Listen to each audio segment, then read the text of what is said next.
तो देश भर के साथ बिहार में भी कोरोना अपने चरम पर है। लगातार इसकी संख्या बढ़ती जा रही है मरीजों की, और बिहार की बात करें तो स्थिति बद से बदतर होती जा रही है। आंकड़ा कहीं ज़्यादा हो चुका है और ऐसे में बिहार राज्य स्वास्थ्य संविदा कर्मी जो है उन्होंने हड़ताल कर रखा है। तो जाहिर सी बात है, तमाम देखिए यहाँ पे जो स्वास्थ्य कर्मी हो मौजूद हैं, हड़ताल कर रखा है इन्होंने अपनी अपनी मांगों को लेकर। और आज ये आए हैं सचिवालय यहाँ पे मुलाकात करने के लिए। लेकिन क्या कुछ बातें हुई, क्या कुछ मांगे, इनसे खुद जानेंगे। हम लोग अस्पतालों में भी जाके वहाँ की स्थिति को देख रहे हैं और यहाँ पर इनसे भी बातचीत करते हैं। तमाम स्वास्थ्य कर्मी हैं, आप बड़ी संख्या में बिहार में भी हैं, हड़ताल पे चले गए हैं, सचिवालय आए हैं मुलाकात करने। क्या कुछ मामला है, क्योंकि अभी स्थिति तो काफ़ी विकट है। मामला है कि बिहार राज्य स्वास्थ्य संविदा कर्मचारी संघ पूर्व में नोटिस देकर सरकार को अपना डिमांड 70 सूत्री मांग की डिमांड किया था। उसमें माननीय मुख्यमंत्री महोदय के द्वारा घोषित था कि प्रोत्साहन राशि देना है, तो हम मैनेजमेंट कैडर के जितने भी लोग थे एनएचएम कर्मी को नहीं दिया जा रहा है। आज वार्ता के लिए बुलाया गया था। अपर सचिव महोदय ने बोला सचिवालय डीएसपी को बोला इन लोग को अरेस्ट करो। हम लोग वहाँ से निकल गए हैं, अब जा रहे हैं अपने जगह जगह पे अपना काम करेंगे। अब हड़ताल कहीं पर विरोध करेंगे इसका। तो आप लोग विरोध कर रहे हैं, तो लेकिन अभी बिहार की स्थिति देख रहे हैं कि किस तरह की है, तो ऐसे में क्या कुछ प्रभावित हो सकता है? अभी संविदा कर्मी कल मधेपुरा के एक डाटा ब्लॉक एमएनई एक कैमूर का डाटा ऑपरेटर कोरोना से काम करते हुए पॉजिटिव होकर उसकी मृत्यु हो गई। उस संविदा कर्मी 12 साल से 14 से काम कर रहे हैं, उनके परिवार का कोई इंश्योरेंस नहीं है। ये तमाम मुद्दे मैंने कई वर्षों से सरकार को अवगत कराया, नोटिस दिया कि हमको ये जो मांग है पूरा किया जाए। उसके बाद भी हम लोग रात दिन काम कर रहे हैं। हम लोग को 4 महीने छुट्टी तक नहीं मिला है, उसके बाद भी शोषण किया जा रहा है। अब मर रहा है मेरा परिवार बच्चा कौन देखेगा? आज 2 कर्मी संविदा कर्मी मरा है, कल 4 होगा, 10 होगा, 12। उससे अच्छा कि हम लोग मर जाएं, हड़ताल में चले जाएं, नहीं काम करें, हटा दो जो मंजूर है। हम संबंधित जनता के प्रति संवेदनशील हैं और इसके लिए 4 महीने काम कर रहे हैं और लोग मर भी रहे हैं। कई ऐसे संविदा कर्मी हैं जो पॉजिटिव हैं, आइसोलेशन में है, क्वारंटाइन में है। ऐसे कई कर्मी हैं जो रात दिन काम कर रहे हैं। बिहार में कितने हैं? करीब 18,000 हम लोग कर्मी हैं। तो लंबे समय से आप लोगों की मांग भी है, जो कई मांगे हैं, तो आपकी मुख्य मांग जो है इसमें क्या कुछ है जिसको नहीं पूरा किया? मांग है पब्लिक हेल्थ मैनेजमेंट कैडर जो है बनाना है, उसको पब्लिक हेल्थ मैनेजमेंट कैडर बनाकर उसको नियमितीकरण करना, उसको उस पर समायोजन करना और एवं वेतन का हम लोग का अति करना है, वेतन बढ़ाना, सैलरी को मतलब बढ़ाने के लिए इंश्योरेंस देना, ईपीएफ की कटौती करना हम लोग के मुख्य मुद्दा है। लेकिन अभी कोरोना का जिस तरह से आंकड़ा चल रहा है बिहार में, ऐसे में तो आप लोग की ज़रूरत काफ़ी ज़्यादा है। ऐसे में तमाम अस्पतालों में भी कहा गया है जांच के लिए, तो आप लोग अगर हड़ताल पर जाते हैं तो क्या लगता है तो कोरोना की जांच प्रभावित हो जाएगी? सरकार का जितना भी व्यवस्था है वो खोखला साबित हो सकता है।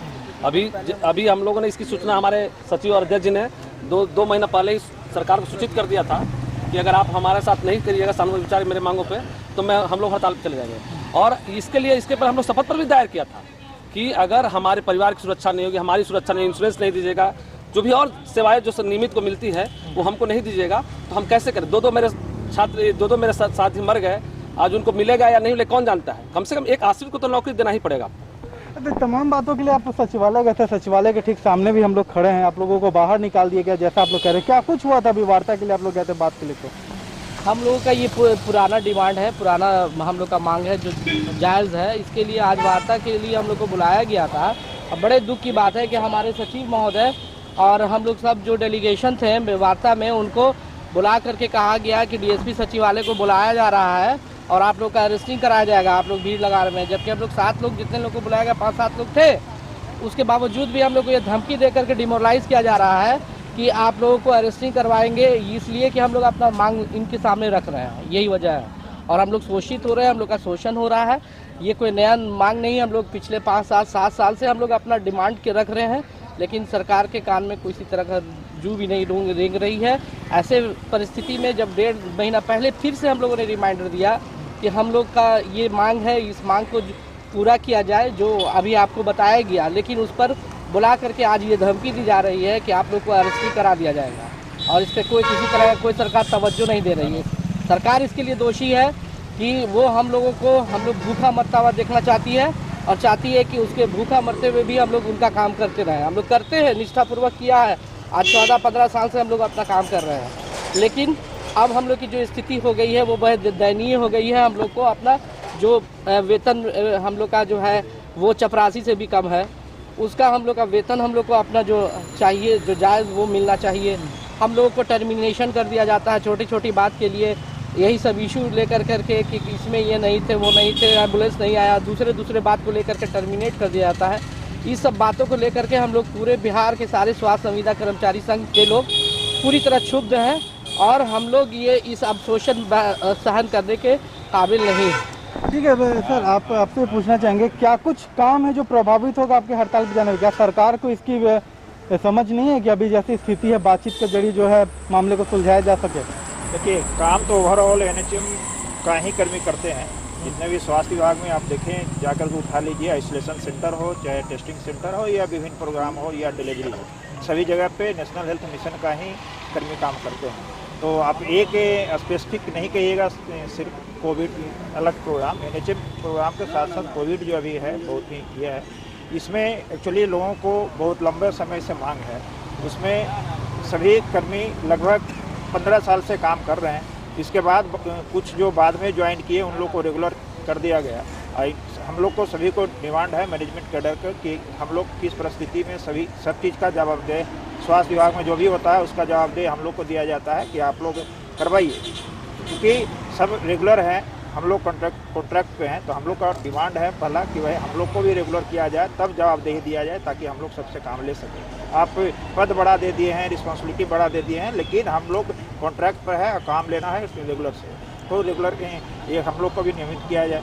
दूसरा है कि आप विकट परिस्थिति में इस तरह कोविड जैसी महामारी में सब लोग काम कर रहे हैं और हमारे कुछ संविदा कर्मी डेथ भी कर गए हैं और बहुत लोग अभी भी कोरोना से पॉजिटिव हैं जो आइसोलेटेड हैं। तो ये सब को देखते हुए हम लोग का भी इंश्योरेंस दिया जाए कि आप लोग नियमित करेंगे, उसके बाद पेंशन देंगे, या आपके घर वाले को आपको कुछ हो जाता है तो आपको घर वाले को हम लोग संविदा पर ही नौकरी देंगे। इस तरह की विभिन्न तरह की मांगे हैं जो सरकार की सोचना चाहिए इस पर, ताकि आगे स्वास्थ्य विभाग में हम लोग पुनः जल्द से जल्द काम पे आ जाएं, क्योंकि इससे पूरा ओवरऑल प्रभावित होगा, स्वास्थ्य सेवाएं चरमरा जाएगा। अगर हम लोग सरकार इस पे सोच नहीं रही है कि हम लोग स्वास्थ्य कर्मी की जो लंबी मांग है, आज पहली मांग नहीं है कि आज हम लोग 10 दिन 15 दिन से कर रहे हैं। दिसंबर 2019 से विभिन्न पत्रों के द्वारा मांग को मांग किया गया है, लेकिन सरकार कोई विचार नहीं कर रही है।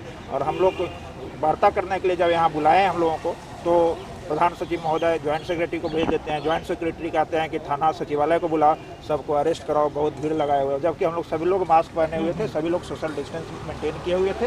अगर इतना ही है, हम लोग को एनएचएम में विभिन्न पदों पर हैं तो सभी पद से एक स्टाफ आए हुए थे यहाँ पे, ताकि अपनी बातों को रखें और उनके पास रखें। लेकिन उन्होंने एक इस तरह से रवैया अपनाया कि इससे मंशा जाहिर होती है कि सरकार चाहता है कि ये लोग स्ट्राइक पर रहे और काम प्रभावित हो और जनता को दुख पहुंचे। बातचीत तो हुई नहीं, उल्टा पुलिस को बुलाने की धमकी दी गई। तो अब आगे आप लोग क्या करेंगे? क्या कुछ निर्णय लिया है आप लोगों ने? अब क्या कुछ बातें होंगी? कि हम लोग को स्ट्राइक कंटिन्यू रखेंगे, इसलिए कि जनता के हित में सरकार नहीं चाह रहे हैं। अगर चाहते तो हम लोग से ज़रूर वार्ता करते, धमकी नहीं देते, इसलिए धमकी दिए हैं तो हम लोग स्ट्राइक को कंटिन्यू करेंगे।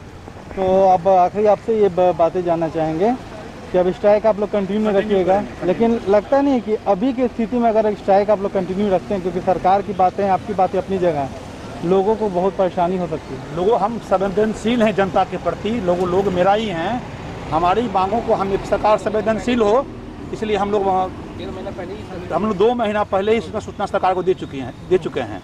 इसलिए हम लोग जनता को आज भी सरकार संवेदनशील, हम लोग वार्ता के बुलाए, हम लोग मांगों पर निराकरण करें, हम लोग फिर कर से काम करना शुरू कर देंगे और रात दिन काम कर रहे हैं, फिर करेंगे काम।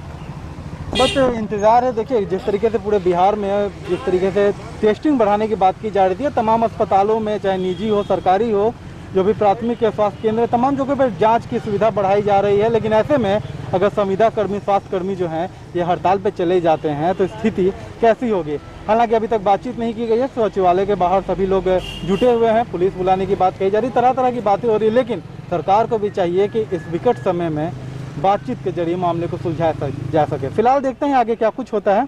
अभी हम लोगों ने तमाम अस्पतालों के भी जो है दिखाया आपको कि किस तरह की क्या स्थिति है। तो फिलहाल इनका जो प्रदर्शन है सचिवालय के बाहर जारी है।